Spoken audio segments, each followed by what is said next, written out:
தமிழக மக்கள் பற்றி கவலைப்படாத பட்ஜெட்டாக இந்த பட்ஜெட் அமைந்திருப்பதாக தமிழக வெற்றிக் கழகத்தினுடைய விஜய் தற்போது கருத்தை தெரிவித்திருக்கிறார். அண்மை தகவலாக பார்த்துக் கொண்டிருக்கிறோம்.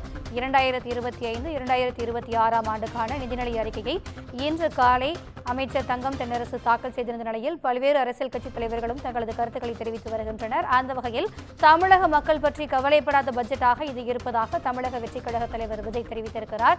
தமிழக மக்களின் நலன்களை மறந்துவிட்டு திமுக அரசு பட்ஜெட் வெளியிட்டிருப்பதாக அவர் விமர்சனத்தை பதிவு செய்திருக்கிறார். தேர்தல் வாக்குறுதிகளை காற்றில் பறக்கவிட்டு வெற்று காகிதத்தால் பட்டமிடும் பாசாங்கு வேலையே இந்த பட்ஜெட் என கடுமை காட்டியிருக்கிறார். அண்மை தகவலாக பார்த்துக் கொண்டிருக்கிறோம். கூடுதல் விவரங்களை எமது தலைமை செய்தியாளர் சிவா வழங்க கேட்கலாம். வணக்கம் சிவா, பட்ஜெட் குறித்தான விஜயினுடைய பார்வை என்னவாக இருக்கிறது? அவருடைய கருத்துக்கள் குறித்த விரிவான தகவல்கள்.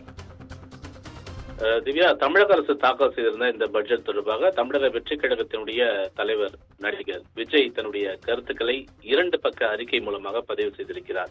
அதுல மக்களை மறந்த திமுக அரசினுடைய இந்த பட்ஜெட் தேர்தல் வாக்குறுதிகளை காற்றில் பறக்கவிட்டு வெற்று காகிதத்தால் பட்டம் விடக்கூடிய பாசாங்கு வேலையை செய்திருக்கிறது என்று தன்னுடைய கடுமையான சாடலை விஜய் முன்வைத்திருக்கிறார். தமிழக அரசினுடைய இந்த 2025-26 ஆண்டுக்கான நிதிநிலை அறிக்கையில புதிதாக 9 இடங்கள்ல தொழிற்பேட்டை, பெற்றோர் இல்லாத குழந்தைகளுக்கு மாதந்தோறும் உதவித்தொகை, ஈட்டிய விடுப்பு சரண் 15 நாட்கள் வரை பணப்பலன், 10 லட்சம் வரை மதிப்புள்ள சொத்தை பெண்கள் பெயரில் பதிவு செய்தால் பதிவு தொகையில் சலுகை என்பது போன்ற அறிவிப்புகள் இருக்கக்கூடிய நிலையில அதனை வரவேற்கிறேன் என்று விஜய் குறிப்பிட்டிருக்கிறார். அறிவிப்புகளெல்லாம் நடைமுறைக்கு வருமா என்ற பலமான கேள்வி எழாமல் இல்லை என்று சொல்லியிருக்கக்கூடிய அவர் இந்த விளம்பர மாடல் அரசினுடைய கடந்த கால வெற்று விளம்பர அறிவிப்புகளே இந்த அறிவிப்புகள் என்று அவர் குறிப்பிட்டிருக்கிறார்.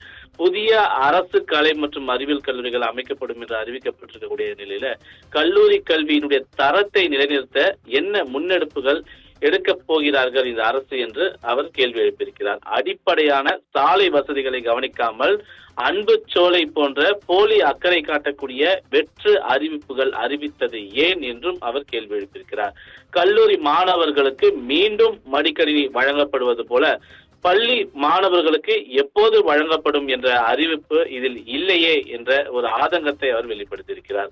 ஆசிரியர் பணியிடங்கள் நிரப்பப்படும் என்ற அறிவிப்பு வெற்றிடங்களை நிஜமாகவே நிரப்பக்கூடிய அறிவிப்பா, இல்லை வழக்கம் போலான விளம்பர மாடல் அரசுடைய இது வெற்று அறிவிப்பா என்று போக போகத்தான் தெரியும் என்று கருத்து தெரிவித்திருக்கக்கூடிய அவர் அண்ணா பல்கலையை தரவரிசையை மேம்படுத்தக்கூடிய வகையில அறிவிப்பெல்லாம் இருந்தாலும் முதலில் அண்ணா பல்கலையில் பயிலக்கூடிய மாணவிகளுக்கு முறையான பாதுகாப்பை இந்த அரசு உறுதி செய்ய வேண்டும் என்று கேள்வி கேட்டிருக்கக்கூடிய அவர் மக்கள் பாதிக்கப்படாத வண்ணம் புதிய விமான நிலையம் அமைக்கப்படும் என்ற தமிழ்நாடு அரசினுடைய அறிவிப்பு குறித்து இந்த நிதிநிலை அறிக்கையில் விளக்கப்படவே இல்லை என்றும் மாறாக மக்கள் நலன் சார்ந்த எந்த விளக்கமும் இல்லாமல் பரந்தூர் விமான நிலையம் அமைக்கக்கூடிய பணிகள் விரைவுபடுத்தப்படும் என்ற அறிவிப்பு பரந்தூர் பகுதி விவசாய பெருங்குடி மக்கள் செய்யப்படக்கூடிய அவர்களுக்கு இந்த அரசு செய்யக்கூடிய ஒரு துரோகமாகவே இந்த அறிவிப்பை பார்க்கிறேன் என்று அவர் குறிப்பிட்டிருக்கிறார். விலைவாசி ஏற்றத்தை கட்டுப்படுத்த எந்த நடவடிக்கையும் இல்லை. தேர்தல் வாக்குறுதியான கேஸ் மானியம் 100, அதே போன்று பெட்ரோல் டீசல் விலை குறைப்பு, இந்த வாக்குறுதியில் சொன்னது போல முழுமையாக இதை எதையும் இந்த அரசு நிறைவேற்றவில்லை. ரேஷனில் சர்க்கரை கூடுதலாக வழங்கப்படும் என்பது உள்ளிட்ட பல்வேறு தேர்தல் வாக்குறுதிகள் என்ன ஆனது என்று தெரியவில்லை என்று அவர் குறிப்பிட்டிருக்கிறார். பொதுமக்களை வெகுவாக பாதிக்கக்கூடிய 2 மாதங்களுக்கு ஒருமுறை வசூலிக்கப்படக்கூடிய இந்த மின்சார கட்டணம் மாதந்தோறும் செலுத்தக்கூடியதாக மாற்றப்படும் என்ற தேர்தல் வாக்குறுதி என்ன ஆனது என்றும் வெற்று விளம்பர அரசுக்கே இது வெளிச்சமானது என்றும் அவர் குறிப்பிட்டிருக்கிறார்.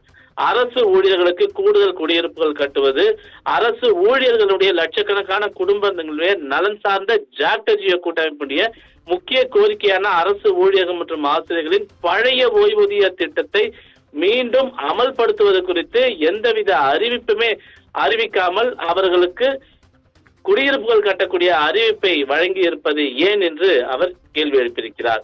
இந்த நிதிநிலை அறிக்கையில பெரும்பான்மையாக ஏதேதோ அறிவிப்புகள் என்று போலித்தனமே அதிகமாக இருக்கிறது என்றும், ஆனால் சாதாரண நிலையில் இருக்கக்கூடிய பொதுமக்கள் நேரடியாக பலனடையக்கூடிய அறிவிப்புகள் எதுவும் இந்த பட்ஜெட்டில் இல்லை என்று அவர் குறிப்பிட்டிருக்கிறார். மக்களை பற்றி எல்லளவும் கவலைப்படாமல் தேர்தல் வாக்குறுதிகளை காற்றில் பறக்கவிட்டு வெற்று காகிதத்தால் பட்டம் விடக்கூடிய பாசாங்கு வேலையை தான் இந்த பட்ஜெட்டில் இந்த அரசு காட்டியிருக்கிறது.